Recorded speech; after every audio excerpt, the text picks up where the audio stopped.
Hello guys, welcome back to another blog. So guys, আজকে নববর্ষ। আজকে আমি সকাল সকাল স্নান করে নেব, কারণ আমরা যাব পুজো করাতে। আমি স্নান করে রেডি হয়ে পড়েছি।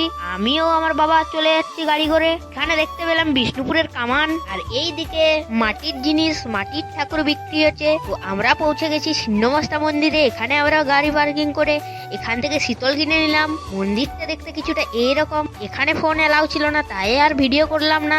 সোজা পুজো করিয়ে বেরিয়ে পড়লাম ভাটপুকুর কালী মন্দিরের উদ্দেশ্যে। কালী মন্দিরে পৌঁছে কালী মন্দিরের যা ভিড়, আই এম তো অবাক। এখানেও ফোন এলাও ছিল না, তাই ভিডিও করলাম। বাড়ি ফেরার পথে এখান থেকে আগ্রস খেয়ে নিলাম। আগ্রস খেয়ে বাড়ি ফিরে আমরা বেরিয়ে পড়ছি আজ সারেশ্বরে আসবার না। তো সারেশ্বরের উদ্দেশ্যে নদী পেরিয়ে গেলাম।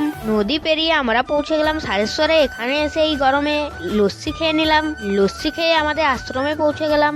এখানে বাবারা খেয়ে নিচ্ছে, বাবাদের খাওয়া হলে আমরাও খেতে বসে যাবো। খাওয়া দাওয়া কমপ্লিট করে ভাবলাম একটু মামা ঘর থেকে ঘুরে আসা যাক।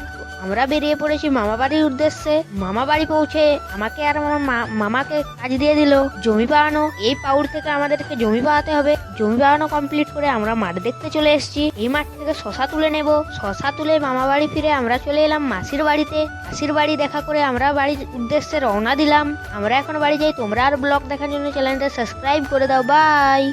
যেতে যেতে বলি শুভ নববর্ষ।